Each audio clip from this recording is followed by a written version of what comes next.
Hello, Minecrafters. Lately I've been exploring scare-based pathfinding in Bedrock Edition, inspired by Old Rusty and his Catastrophe creeper farm.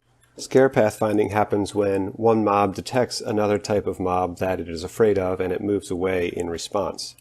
There's actually a lot of mobs in the game that respond to each other this way. Creepers running away from cats is probably the best known example, but there's a lot of others like dolphins running away from guardians, fish running away from axolotls, and rabbits running away from just about anything. Now, the first thing to know about scare pathfinding in Bedrock Edition is that regardless of the mob types, it's always 3 blocks in each direction from the scary mob. And I have that visualized with a glass cube here. The red in the middle is just so you can see the distance. 3 blocks in any direction from that cat, a creeper, if a creeper was that close, it would move away.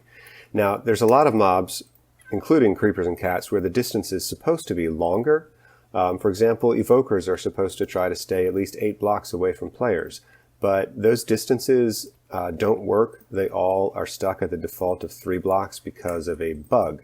So if you want to visit the bug tracker and vote for that bug, we might have some more useful scare mechanics if that gets fixed.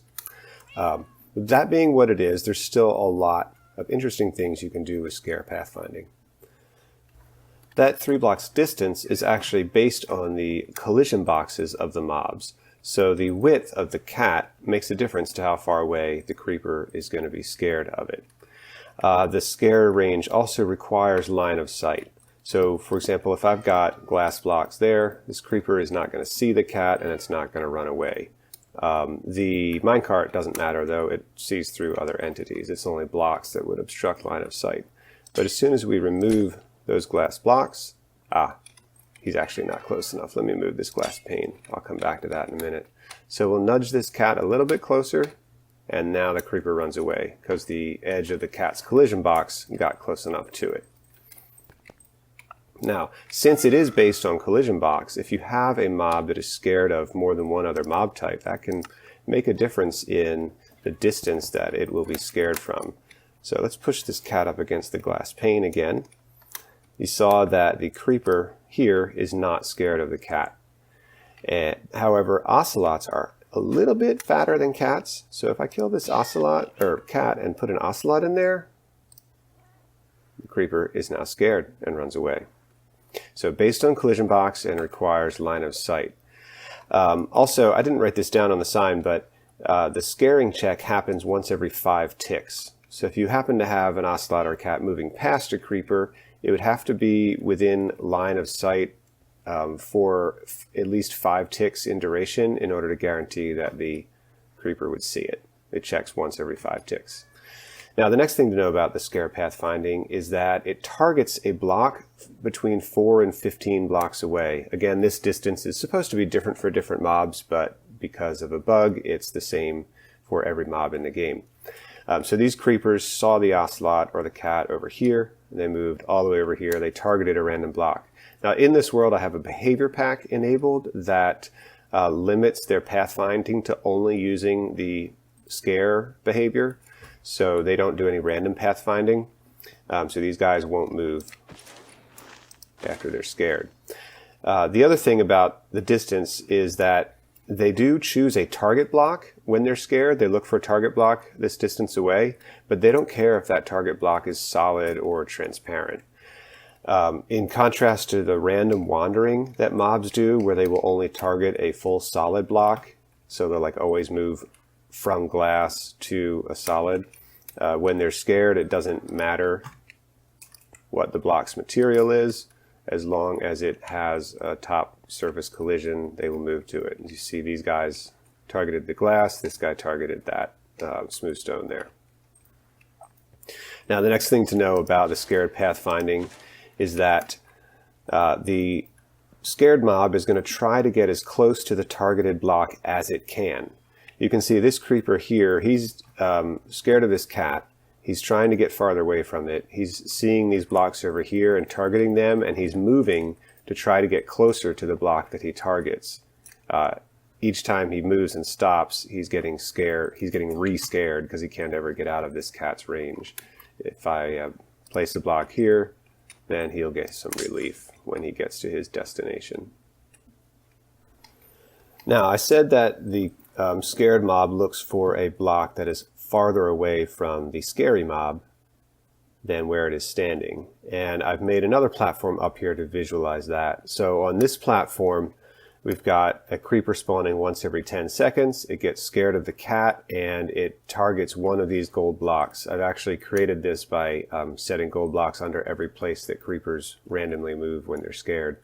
So as you can see, it's like if you draw a straight line from the cat to where the creeper spawns, and then draw a line at a right angle in each direction, it's going to be choosing a target block somewhere behind that, within 15 blocks, and then walking as close to that target block as it can.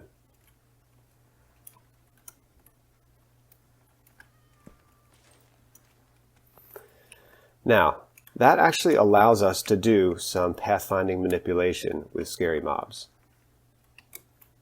So the scared mob will take any path that it can find to get to the target block. So again, the creeper spawning on the emerald block down there is going to target any block in this big yellow semicircle.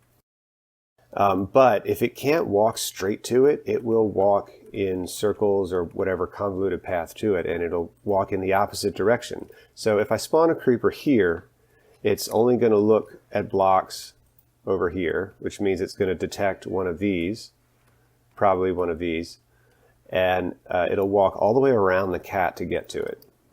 So spawn that guy, there he goes. He will actually circle the cat to get to his destination. Now you can use that in a mob spawning platform to set up luring blocks that the creeper detects that are connected on a path to a place where you want it to go, like a drop chute off of one corner of a platform. So if I spawn some creepers over here, they're going to detect these glass blocks down here and figure out that the only way to path to those glass blocks is to come around here. They think they can walk on the coral fan, of course, but they can't. So just like this creeper is going to walk, well, he doesn't have many blocks he can see, but he's going to walk straight away. This creeper over here is going to walk right past the cat to get away from it. So you can set that up with luring blocks around the sides of the platform. Another thing you can do, a little bit more sophisticated, is if you aren't going to have luring blocks on all sides of the platform, you can use unreachable blocks to manipulate the creeper to move to where it can see other luring blocks. So on this platform, I don't have a connected path from the drop chute over to this side, but I've got these luring blocks out here. I think of them as the cat's whiskers. If I spawn a creeper here in the corner, it's only going to be able to detect, stand this way so it's more evident, it's only going to be able to detect like those 3 blocks and those 3 blocks. It will try to get closer to them. So it'll move over here to try to get closer, and then it might see those again and kind of go back and forth here, but once it gets here, it then can also see these 3 here, and it'll then discover that there's a path, a seeming path over the coral fan to them. So we'll have the creeper here. It's going to move once, pause a bit, then it detects the next level, and then it detects those, and it keeps on going to the drop chute. So you can actually use the scare pathfinding to get creepers or any mob that you're scaring. If you want to do fish and axolotls, you want to do bunnies and wolves, bunnies and zombies, you can use the pathfinding manipulation to get the mob to walk to a central drop-off. And then you can build platforms next to each other in a variety of different layouts and get them funnel the mobs with the pathfinding manipulation all to the same spot. So some other tech players and I, including Old Rusty, have been working on different kinds of farms using these scare pathfinding manipulations. So you may see more of those coming out in the future from your technical Bedrock community. Thanks, and I hope you enjoyed the video.